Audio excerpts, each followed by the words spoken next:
Hi everyone, Arya teaching classes में आप सभी का स्वागत है। मैं ज्ञान प्रकाश आर्या हाजिर हूँ आप लोग के बीच NCERT class 10th math chapter 4 quadratic equation के एक्सरसाइज 4.3 के सॉल्यूशंस के साथ। पता चले कि पिछले वीडियोज में हमने इसी एक्सरसाइज के क्वेश्चन नंबर 1 to 6 के सॉल्यूशंस किए थे, जिसके वीडियो के लिंक इस वीडियो के डिस्क्रिप्शन बॉक्स में अवेलेबल है। साथ ही क्वाड्रेटिक इक्वेशन की इस कंप्लीट सीरीज के अभी तक के सभी वीडियोस के लिंक इस वीडियो के डिस्क्रिप्शन बॉक्स में डाला हुआ है। आप उसे निश्चित रूप से वॉच करें, जो ताकि आप ज़्यादा से ज़्यादा इसके एडवांटेज ले सकें। तो आइए देखते हैं क्वेश्चन नंबर 7। क्वेश्चन नंबर 7 कहता है the difference of squares of two numbers is 180। The square of a smaller number is 8 times the larger number. Find the two numbers. अर्थात क्वेश्चन कह रहा है कि दो नंबर्स के स्क्वायर का जो डिफरेंस है वो 180 है, और उसमें से जो बड़ी नंबर है और एक छोटी नंबर है, तो जो छोटी नंबर के स्क्वायर जो है वो इक्वल है बड़ी नंबर्स के 8 टाइम्स के। तो दोनों नंबर्स फाइंड करने हैं। तो आइए इसके सॉल्यूशन को देखें। तो यहाँ पे दो नंबर की चर्चा हो रही है, एक बड़ी नंबर एक छोटी नंबर। तो हम लोग उसी तरह से अज्यूम कर लें कि let the larger number be x and a smaller number be y। इस क्वेश्चन में दो नंबर की चर्चा हो रही है। उसको हमने अज्यूम कर लिया कि उसमें से जो लार्जर नंबर है x है और जो स्मॉलर नंबर है y है। तो आगे अब हम लोग क्वेश्चन से चले। अकॉर्डिंग टू द क्वेश्चन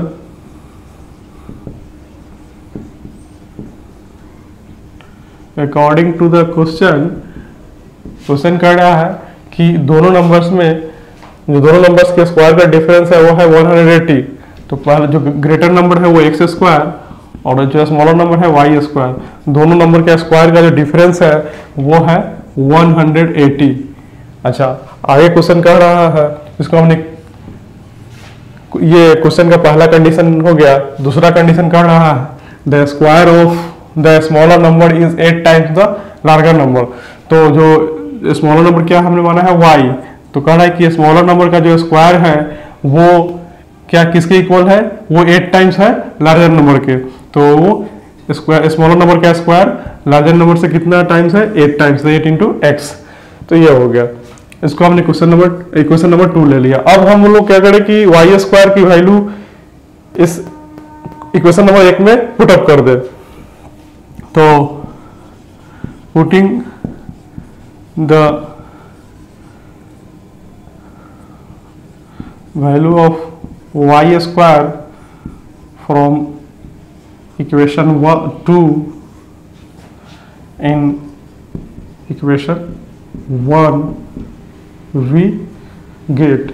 तो जो वाई स्क्वायर की वैल्यू इक्वेशन नंबर 2 में आई है Y square equal to 8x। तो इस वैल्यू को वाई स्क्वायर 8x यानी वाई स्क्वायर की जगह 8x की वैल्यू को हम लोग इक्वेशन नंबर 2 से लेकर के इक्वेशन नंबर 1 में डाल दे। तो क्या हो जाएगी, इक्वेशन नंबर 1 है X square minus Y square equal to 180। Equation number 1 है, तो इसमें एक्स स्क्वायर और वाई स्क्वायर की जगह इक्वेशन नंबर 2 से हम लोग क्या रख दे, वाई की जगह 8x रख दे।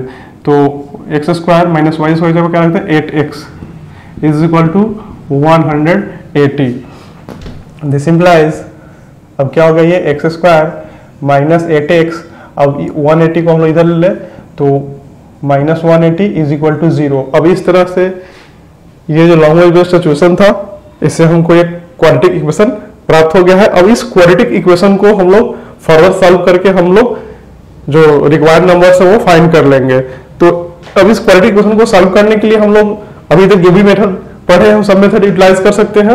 हम लोग पहला जो फैक्टराइजेशन मेथड से इसको सॉल्व कर सकते हैं। दूसरा हम लोग इसको कंप्लीट स्क्वायर मेथड बना करके सॉल्व कर सकते हैं। और तीसरा हम लोग इसको क्वाड्रेटिक फॉर्मूला यूज करके सॉल्व कर सकते हैं। तो चूंकि ये जो एक्सरसाइज है वो क्वाड्रेटिक फॉर्मूला की है, तो हम लोग इसको क्वाड्रेटिक फॉर्मूला को यूज करके इसके सॉल्यूशन को फाइंड करेंगे। तब यहां से हम लोग देखें तो हम लोग यहाँ जो हमारा इक्वेशन है X square minus 8x minus 180, यहां हम लोग कंपेयर कर ले, compare the above quadratic equation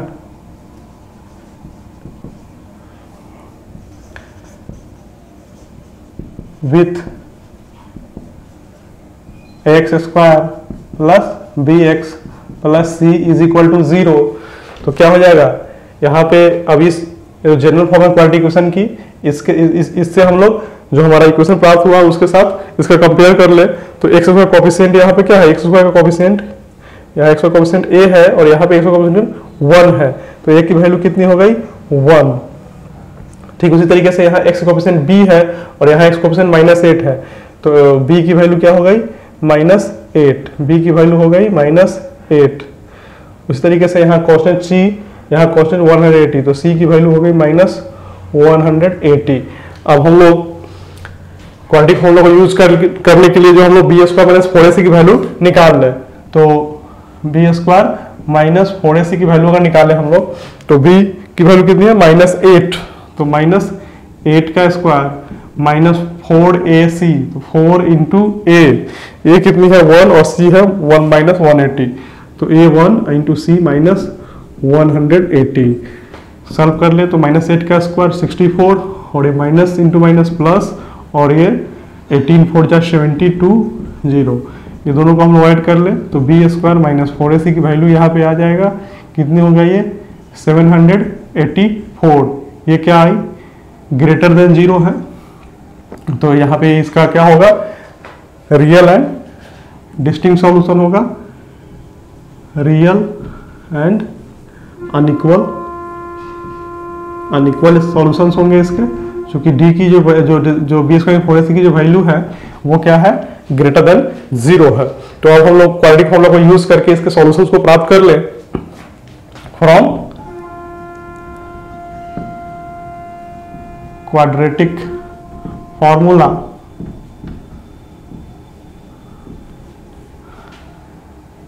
x की वैल्यू क्या होती है -b plus minus root under B square -4ac upon 2a। अब यहां से हम लोग सॉल्व कर ले इसको, तो x is equal to -b, तो b की वैल्यू क्या है -8, तो माइनस b की वैल्यू है -8 और plus minus root under B square -4ac की वैल्यू अभी हमने निकाला है यहाँ 784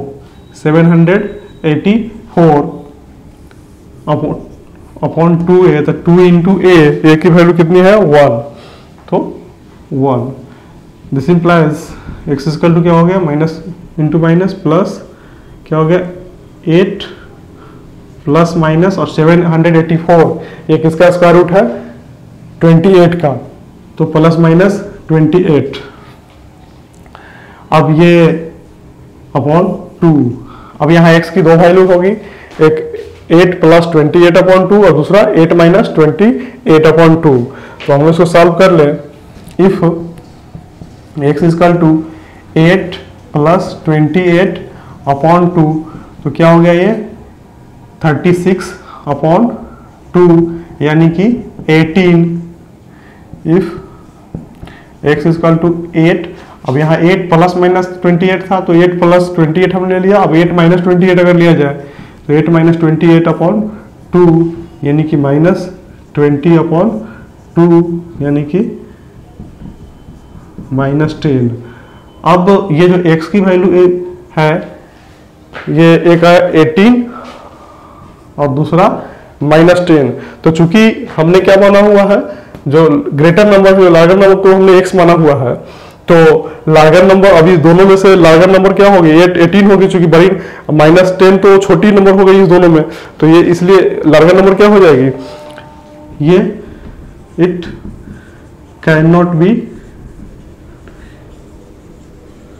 लार्जर नंबर, ये लार्जर नंबर नहीं हो सकती है, तो लार्जर नंबर क्या हो जाएगी, लार्जर नंबर हो गई हमारा, हेंस लार्जर नंबर जो है वो हो गई 18। अब लार्जर नंबर 18 हो गई तो स्मॉलर नंबर की वैल्यू हमको निकालनी है, तो स्मॉलर नंबर यहाँ y है, स्मॉलर नंबर में y माना हुआ है और सेकेंड इक्वेशन में y की वैल्यू y स्क्वायर की वैल्यू 8x है, तो यहाँ से हम निकाल लें अब ये जो है लार्जर नंबर जो हमने x माना था, इसका वैल्यू आ गया 18। तो हम लोग अब क्या रखें स्मॉलर नंबर को निकालने के लिए, putting the value of x in equation 2 we get. अब यहां से इक्वेशन 2 क्या है, X square Y square is equal to 8x, Y square is equal to 8x। This implies Y square की वैल्यू क्या, 8 इंटू एक्स की value क्या हो गई, 8 की वैल्यू एक्स की वैल्यू क्या हो गई 18। दिस इंप्लाइज वाई स्क्वायर की वैल्यू क्या हो गई 18 इंटू 8, 144। तो दिस इंप्लाइज y की वैल्यू क्या हो गई रूट अंडर 144 यानी प्लस माइनस 12। तो y की वैल्यू क्या हो गई प्लस माइनस 12। तो फाइनली y की वैल्यू क्या हो गई, y की वैल्यू हो गई प्लस माइनस 12, x की वैल्यू क्या है 18। तो या तो नंबर क्या हो जाएंगे, या तो लार्जर नंबर हमेशा क्या होगा 18 और स्मॉलर नंबर ये प्लस माइनस 12 है, तो या तो 12 होगा, ये हो सकती है, या लार्जर नंबर जो है 18 तो smaller number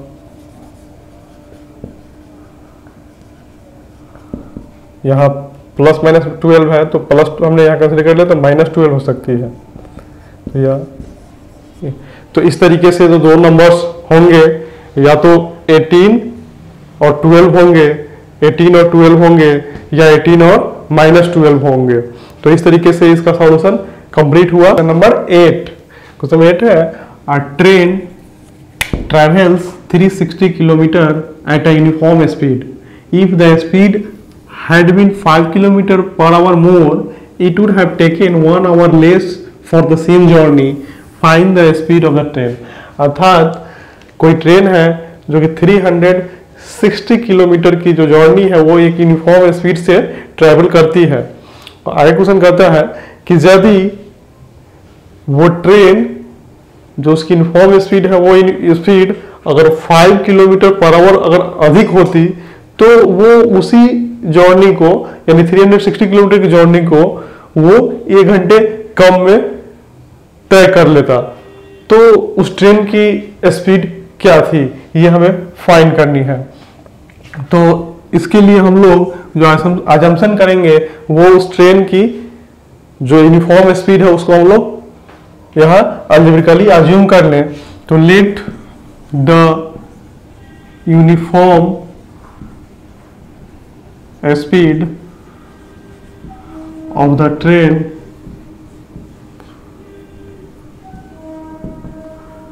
be x kilometre per our.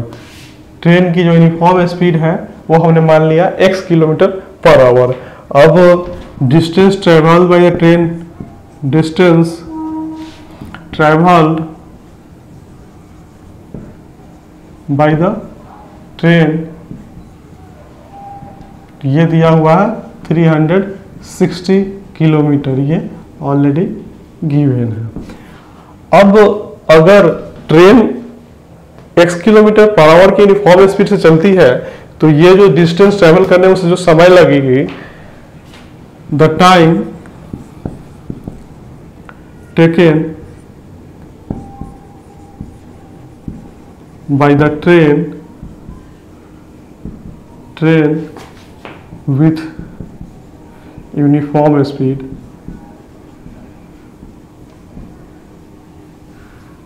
x kilometre per hour is equal to क्या हो जाएगा, हम लोग जानते हैं कि speed is equal to distance upon time, distance upon time. तो यहां से हम लोग टाइम निकाल लें तो time is equal to distance upon speed. तो इस हिसाब से यहाँ पे जो है इस x किलोमीटर पर आवर की जो स्पीड से अगर इस डिस्टेंस को ट्रैवल करती है तो उस ट्रेन को कितनी समय लगेगी, मान लीजिए t1 कितनी समय होगी, डिस्टेंस अपॉन स्पीड। तो डिस्टेंस क्या है 360 अपॉन स्पीड क्या है x किलोमीटर पर आवर, इतना आवर की समय लगेगी। अब क्वेश्चन को के सेकंड कंडीशन से हम लोग देखें, कह रहा है कि if the speed had been 5 kilometre per hour more it would have taken 1 hour less for the same journey. अर्थात यदि ट्रेन की जो स्पीड थी वो 5 किलोमीटर अधिक होती तो वो उसी जर्नी को कंप्लीट करने में 1 घंटे कम समय लेती। तो according two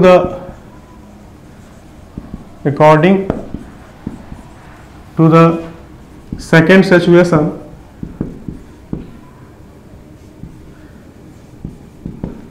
of the question, जो सेकेंड सिचुएशन है क्वेश्चन का उसके अनुसार क्या हो जाएगा, if the speed had been 5 kilometre per hour more then the same distance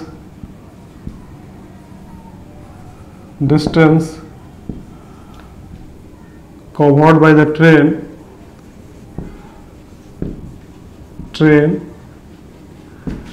in 1 hour less, in 1 hour less time, 1 घंटे कम समय में वो डिस्टेंस ट्रेवल कर लेगी। तो इस हिसाब से अब जो उसकी स्पीड हो गई, नॉर्मल स्पीड उसकी x किलोमीटर पर आवर है, इसको अगर बढ़ा दिया जाए x plus 5 kilometre per our कर दिया जाए तो अब जो टाइम, नया टाइम उसको जो लगेगा वो हो गया distance upon speed, time is distance upon speed, यानी डिस्टेंस तो वही है, सेम डिस्टेंस है 360 अपॉन स्पीड क्या हो गई अब x प्लस 5। तो नया जो समय है वो है x plus 360 upon x plus 5। अब क्वेश्चन के हिसाब से हम लोग आगे चले तो जो नया टाइम है ये पुराने टाइम से 1 घंटे कम है, यानी इसमें 360 अपॉन x आवर लगता है जबकि इसमें 360 अपॉन x प्लस 5 आवर लगता है। तो यहाँ पे स्पीड 5 किलोमीटर पर आवर बढ़ गई है तो यहाँ से उसका 1 घंटे सेम डिस्टेंस को 1 घंटे कम समय में ट्रेवल करती है, अर्थात ये जो टाइम है वो 1 घंटे कम है पहले वाले टाइम के मुकाबले। तो हम लोग क्या लिख सकते हैं कि t जो पहला जो टाइम है t1 ये है इज इक्वल टू जो दूसरा टाइम है कितना t2 माइनस 1, जो पहला टाइम है वो दूसरे टाइम से कितना कम है, कितना ज्यादा है प्लस 1, क्योंकि क्या है पहला टाइम 1 घंटा ज्यादा लेता है और दूसरे टाइम में स्पीड बढ़ने से 1 घंटा कम हो जाता है। तो t1 is equal to t2 plus 1। अब यहाँ पर जो t1 की वैल्यू है 360 upon x is equal to t2 की वैल्यू है 360 upon x plus 5 is equal to 1 plus 1। अब इसको हम लोग सॉल्व कर ले तो 360 अपॉन x और इसको इक्वल कैसे ले ले तो minus 360 upon x plus 5 is equal to 1। हम लोग इसको सॉल्व कर ले तो x into X plus 5 LCM हो गया, यहाँ x टर्मिनेट हो गया तो x plus 360 into X plus 5 minus x plus 5 से x प्लस 5 टर्मिनेट हुआ तो x minus 360 x is equal to 1। अब यहाँ से हम लोग इसको क्रॉस मल्टीप्लाई कर लें, इसको यहाँ से हम लोग क्रॉस मल्टीप्लाई कर लें तो क्या हो जाएगी, इसको मल्टीप्लाई कर ले तो 306 दिस इंप्लाइज 360x प्लस 36 5 या 180 यानी 180 0 माइनस 360x और ये क्रॉस मल्टीप्लाई उधर चला गया तो x इंटू एक्स प्लस 5 इसको सॉल्व कर ले हम लोग तो प्लस 360 और माइनस 360x, प्लस 360x और minus 360x cross cancel out हो गया तो बचा यहाँ दैट 1800 इज इक्वल टू कितना बचा, ये मल्टीप्लाई हो गया तो x स्क्वायर प्लस 5x। इसको हम लोग इक्वल के उस साइड लेके चला जाए तो क्या होगा, x स्क्वायर प्लस 5x और इसको इक्वल के उस साइड ले तो माइनस 1800 इज इक्वल टू 0। अब यहाँ से ये सिचुएशन जो है कंप्लीट कन्वर्ट हुआ है क्वाड्रेटिक इक्वेशन में। इस क्वाड्रेटिक इक्वेशन को फर्दर हम लोग सॉल्व कर ले, तो सॉल्व करें तो हम लोग इसको कंपेयर कर ले, comparing the above equation by x square या with x square plus b x plus c is equal to 0। अब इसके साथ कंपेयर करें तो यहाँ एक्स का कोएफिशिएंट ये है और यहाँ एक्स का कोएफिशिएंट 1 है, तो इस हिसाब से यहाँ ए की वैल्यू कितनी हो गई 1, यहाँ एक्स की कोएफिशिएंट बी है और यहाँ एक्स की कोएफिशिएंट कितनी है 5, तो बी की वैल्यू कितनी हो गई 5 और सी यहाँ कांस्टेंट है, यहाँ सी माइनस 1800 तो सी की वैल्यू माइनस 1800, तो एबीसी की वैल्यू आ गई है। अब हम लोग यहाँ से बी स्क्वायर 4ac की वैल्यू निकाल लें, बी स्क्वायर माइनस 4ac की वैल्यू निकाल लें तो बी की वैल्यू क्या है, बी की वैल्यू 5, तो 5 का square minus 4 into a1 into c minus 1800 minus 1800, तो this implies B square minus 4ac is equal to 25 minus plus और ये 18 4 जा 72 पर 00, तो ये हो गई। This implies B square minus 4ac is equal to 7225। अब बी स्क्वायर 4ac की वैल्यू आ गई है। अब यहाँ से ये ग्रेटर देन 0 है, ग्रेटर देन 0 यानी कि हेंस जो रूट्स होंगे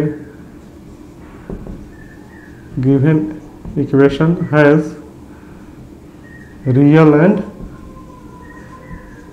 अनइक्वल रूट्स। अब देखें इसको हम लोग इसके रूट सॉल्यूशन को निकालें तो क्वाड्रेटिक फॉर्मूला यूज कर ले, फ्रॉम क्वाड्रेटिक फॉर्मूला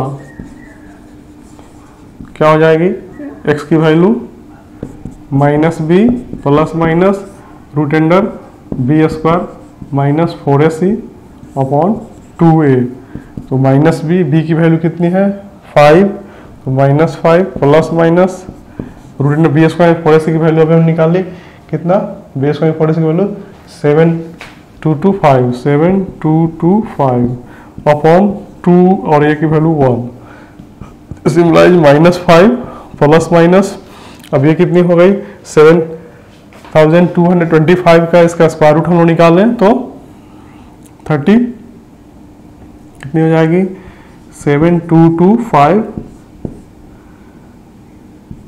ये 8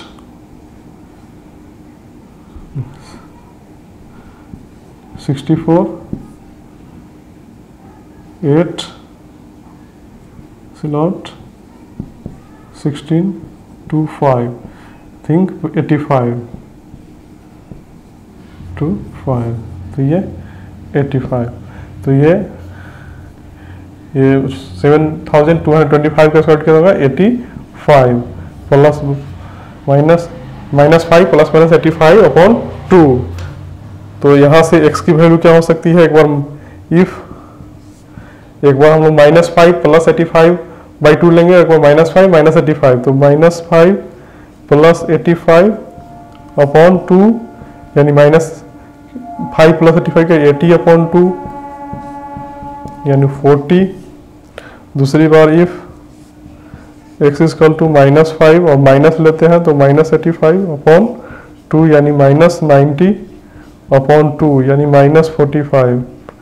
तो यहाँ से चूंकि ये क्या है स्पीड कभी भी स्पीड नेगेटिव नहीं होगी तो इसलिए ये नेगेटिव वैल्यू ये पॉसिबल नहीं है, तो ये पॉसिबल है। तो फाइनल एक्स की वैल्यू क्या हो गई 40 किलोमीटर पर आवर। तो उस ट्रेन की सामान्य स्पीड जो नॉर्मल स्पीड थी, यूनिफॉर्म स्पीड क्या थी 40 kilometre per our. This is required answer. तो आई होप क्लियर हो गया होगा। तो अब हम लोग देखेंगे अगले वीडियो में क्वेश्चन नंबर 9 के सॉल्यूशन। तो वीडियो अच्छा लगा हो तो चैनल को सब्सक्राइब करेंगे, वीडियो को लाइक करेंगे और अपने साथियों को शेयर करेंगे। धन्यवाद।